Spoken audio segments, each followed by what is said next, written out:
살다 보면 크고 작은 일들로 가끔 힘들 때 우리에게 삶의 지혜를 알려주는 법륜 스님의 증문즉설과 희망편지, 스님의 하루를 자주 접하고 있습니다.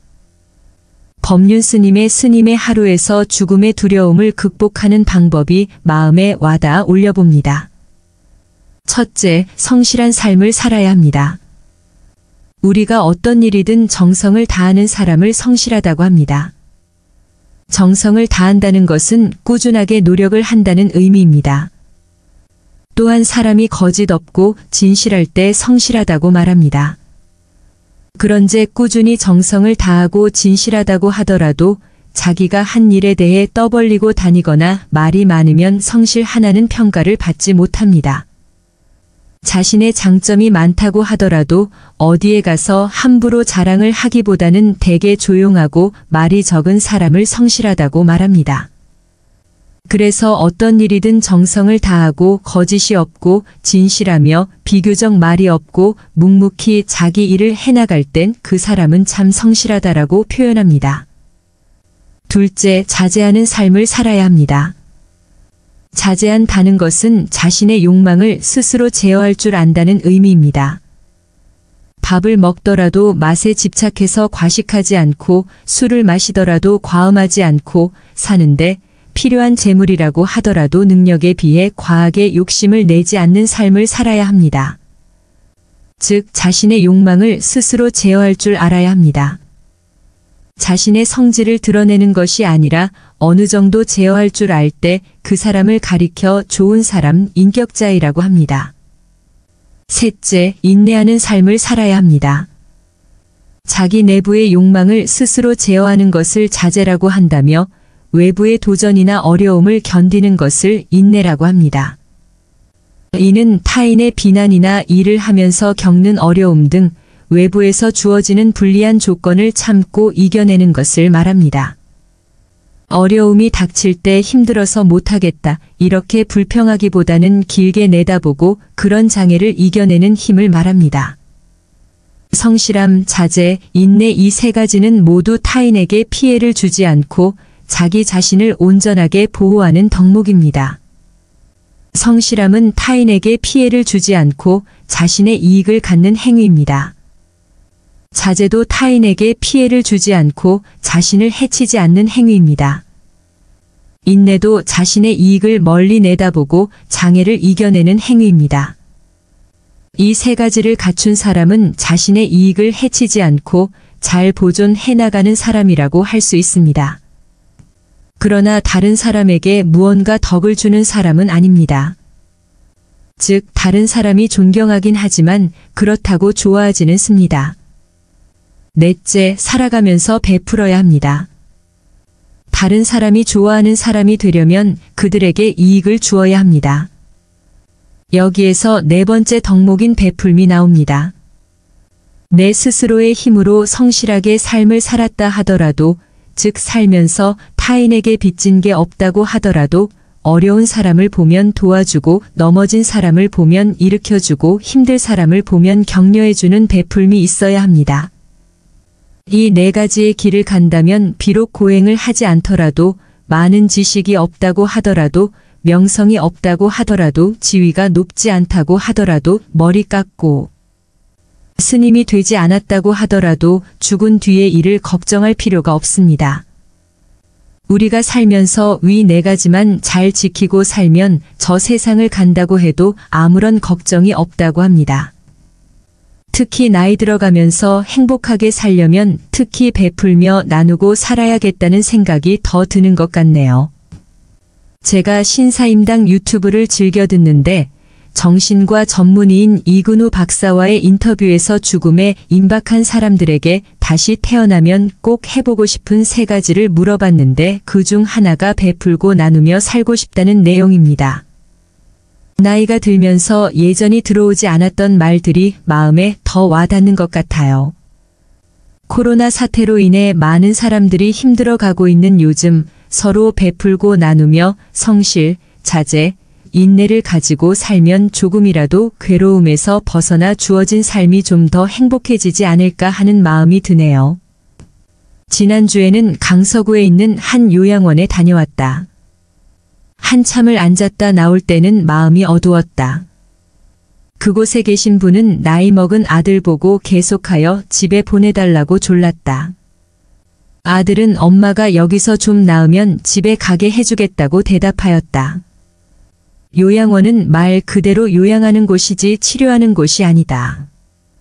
그걸 잘 알면서도 60이 갓 지난 아들은 그렇게 둘러대며 엄마의 간청을 피해갔다. 그 아들은 요양원에 누워있는 어머니에게서 일찍이 아파트와 빌딩을 가로채었다. 말이 좋아서 요양원이지 현대판 고려장 지내는 곳이다. 옛날에는 지게에 아버지나 어머니를 지고 장터로 갔고 21세기에는 승용차로 모시고 장터로 간다. 많은 입원 노인들이 집에 가고 싶어서 가족들이 보고 싶어서 없던 병이 생기겠다고 푸념을 하고 또 한다. 그러나 자식들은 들은 척도 아니하고 제 새끼들 돌보는데 열과 성을 다한다. 그러나 그들은 고려장 지낸 할머니 면회 가는 것은 너무나 꺼린다. 맞벌이 하느라 바빠서 전업주부는 시부모 보는 것이 싫어서 딸들은 그 많은 재산 오빠에게 다 주었다고 화가 나서 안 온다. 그래서 아들, 딸, 며느리가 면회 오는 것조차도 수돗물이 천천히 끊기듯 그렇게 끊어진다. 매달 내는 입원비는 요양원에 송금해주면 된다. 다만 찾아가서 눈길 마주치는 일이 괴롭다. 조금은 부끄럽고 미안하다. 어떤 아들은 전화를 해도 받지 않았고 어떤 효자는 요양원에 돈을 좀 보내고 이민 가버렸다. 많은 노인들이 집에 있을 때 자식들한테 학대를 받았다. 아들한테 폭력을 당하기도 했고 온 가족한테 따돌림도 당했다. 손자 손녀들은 자기 엄마 아빠 이외에는 친척이 아니라고 빈정거렸다. 부모가 재산이 있으면 가장 많이 부모를 찾고 재산이 없으면 가장 적게 찾는 것이 한국의 자녀들이라고 쓴 어느 기사를 읽은 적이 있다. 자식은 부모의 재산을 빨아먹는 거머리인가? 남편 없이 저들을 먹이고 공부시키느라 온갖 고생을 다 하고 남은 재산이라고는 자그마한 아파트 한 채. 그것도 아들이 가져가고 빈털터리가 되어 병들어 누웠을 때 아들은 이 요양원이라는 곳에 던지고 가버렸다. 연어가 북빙양을 여행하다 수천 킬로 떨어진 남대천에 회귀하여 알을 낳고 그 위에 엎어져 죽는다. 자기 시신이 새끼가 될 알들의 영양분이 되라는 죽음을 뛰어넘는 모정의 발현이다. 사람은 연어가 아니다. 그러나 요즘 자식들은 부모가 어미 연어가 되기를 강요한다. 그래서 많은 늙은 부모들이 남대천 연어처럼 생을 마감한다. 새끼 밥은 나오는데 식반에 담긴 밥은 어린아이 주먹만 하고 반찬이래야 늘 나오는 미역국 아니면 시래기 국 두부 찜 이갠 것 조금 쉬어터진 김치 몇 조각이다. 특식으로 나오는 햄 소시지 소고기는 유통기한이 지난 것을 쓴다고 하였다. 다시마 콩나물도 마찬가지였다. 원장님께서는 유통기한이 지난 식품은 사료로 쓴다고 하면서 도매상에서 가져온다. 이게 국민성과 관계가 있는 것인가? 아니면 요양원에서만 이런 비인도적인 일이 벌어지고 있는 건가? 저들도 자기 자식들을 키울 것이다. 저런 못된 짓을 하는 것은 자식들에게 닭 대신 뱀을 먹이는 것과 같은데 머리 좋은 원장님은 왜 이 간단하나 중요한 이치를 모르실까? 썩은 고춧가루에 물감을 섞어 정품으로 팔고 중국쌀을 한국쌀이라고 속이고 대구를 동태찌개에 섞는 등 이 밤이 다 지나도 우리의 가짜 행진은 끝나지 않겠다. 그런 불량한 반찬도 적다고 밥도 적다고 노인들이 늘 불만이라 하였다. 한 끼에 최저 2,000원이라 하는데 그 식비에서 많이 남긴다고 하였는데 이제는 알 것도 같다. 반찬은 몽땅 사료용 식재료를 사용하면 2,000원 해도 거의 다 남지 않겠나? 이런 원장들은 천벌을 받아야 하는데 이 세상은 잘하는 사람이 잘 되고 못하는 사람이 못 되는 그런 교과서적인 데가 아니란 대체로 그 반대이다. 돈 버는 사람들 보면 돈 앞에서는 무척이나 사납고 악착스럽다. 요양원 원장처럼 사료를 써서 돈을 버는 그런 식의 부자들이 우리 주위에는 적지 않다. 내가 시골에 살 때 우리 마을에 요양시설이 들어왔는데 샌드위치 패널로 논바닥에 지은 요양원, 어느 때는 콩나물국만 계속 주고 어느 때는 단무지만 주고 먹던 것을 주고 또 주고, 그래도 입원한 노인들은 가족이 오면 입도 뻥끗 못한다고 하였다. 그랬다간 나중에 혼이 나기 때문이다. 그러면서 원장님은 돈을 많이 벌어 집을 크게 또 지었다. 원장님이 목사님 부인인데 돈을 너무 밝혀 마을 사람들의 빈축을 샀다. 요양원은 세우면 돈이 쏟아진다. 노인들을 미끼로 해서 요모조모로 뜯어내는 돈이다. 요양원 요양병원이라는 고려장터가 우후죽순처럼 솟아나고 있다. 세계에서 제일 많다고 한다. 허가가 아니고 신고만 하면 영업을 할 수 있고 노인들을 미끼로 국가에서 그리고 환자 가족에게서 뜯어내는 돈이 쏠쏠하다. 간호사가 없는데도 있다고 속여 24개월이나 간호사 월급을 빼먹은 요양병원. 의사인 며느리를 상근의사라고 속여 수억 원을 빼먹은 요양병원. 이 병원은 비리의 백화점이라는 간판을 달고 있다. 노숙인을 감금하고 요양 중인 환자라고 하는 병원, 불이나 요양인 수 10명이 불에 타 죽은 한 요양병원은 600억 원이나 착복하였다. 우리의 피 같은 세금이 이 동네에서 눈먼 돈으로 날아다닌다. 노인들이 계속 집에 보내달라고 또는 아프다고 귀찮게 굴면 손을 본다는 요양소 직원의 말 묶어놓고 때린다는 것을 손 본다는 조폭의 언어를 쓴다. 노인이 그 고려장터에 들어가면 아이 취급을 받으면서 서서히 또는 서둘러서 세상을 뜬다. 복도도 좀 널찍하고 마당도 있어. 휠체어를 타고 바깥바람도 쏘이고 꽃밭의 꽃도 감상하고 간단한 놀이 프로그램도 있어.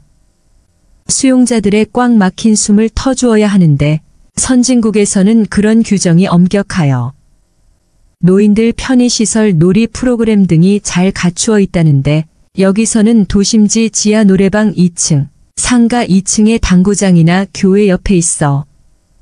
사무실이나 창고처럼 보인다. 산책로도 휠체어는 꿈도 꾸지 못한다. 한국의 고려장터는 삭막하기 그지없는 죽음의 대합실이다. 고려장터에 황혼이 오면 아직 정신이 멀쩡한 노인들은 집을 그렇게도 그린다. 물론 가지도 못하는데도 아들이 또는 딸이 하루빨리 찾아와 집으로 데려다 줄 것이라고 믿는다. 아들도 며느리도 손자 손녀와도 함께 텔레비전 보며 옛날처럼 이 얘기 저 얘기 나눌 것이라고 기대에 부푼다.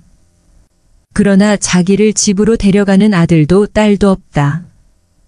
토요일이 오면 아들은 자기 아내와 아들과 딸을 데리고 저녁에 그 비싼 한우 갈비집에 가서 아내와는 즐겁게 축배를 들고 자식들과 함께 갈비를 뜯는다. 겨울이 오면 가족 모두 스키 타러 용평으로 간다. 고려장터에서 죽어가는 어머니를 잊었다. 어머니 혹은 아버지가 고려장터에서 돌아가면 즉시 대형병원 장례식장으로 옮기고 동생들 부르고 여기저기 부고 보내느라 바쁘다. 문상객들이 어떻게 돌아가셨느냐고 물으면 연로하셔서 돌아갔다고 하고 어디서 돌아가셨느냐고 하면 장례식 치르는 병원이라고 속인다. 체면 때문에 저절로 터지는 거짓말이다. 3일장이 끝나면 화장하고 화장장에서 주는 뼈단지를 받아서는 돌아오는 길에 어느 산기슭에 훌훌 뿌린다. 그리고 연못에 돌을 던지면 물에 파동이 일었다 조용해지듯이 아들네 집은 그리고 아무 일 없었다. 천덕꾸러기 할머니는 이 세상에 자취가 없다. 지금 한국의 출산율은 세계에서 꼴찌다. 9300년 후에는 인구가 5만 명으로 전망된다고 한다. 우리 인종 자체가 전멸한다는 얘기다. 그 원인 중에 하나가 이 불행한 고려장 문화이다. 서럽고도 괴로운 고려장 당할 줄 알면서 누가 결혼을 하고 또 결혼을 해서도 새끼를 낳겠는가? 이 세상에서 가장 부모를 공경하던 나라가 가장 천대하는 망나니 공화국이 되었다. 한민족이 전멸하기 전에 무슨 수를 내야겠다. 어떻게 하면 고려장을 개선하고 어떻게 하면 고려장을 없앨 수 있는지 거꾸로 문제를 집어보는 노력을 할 때이다.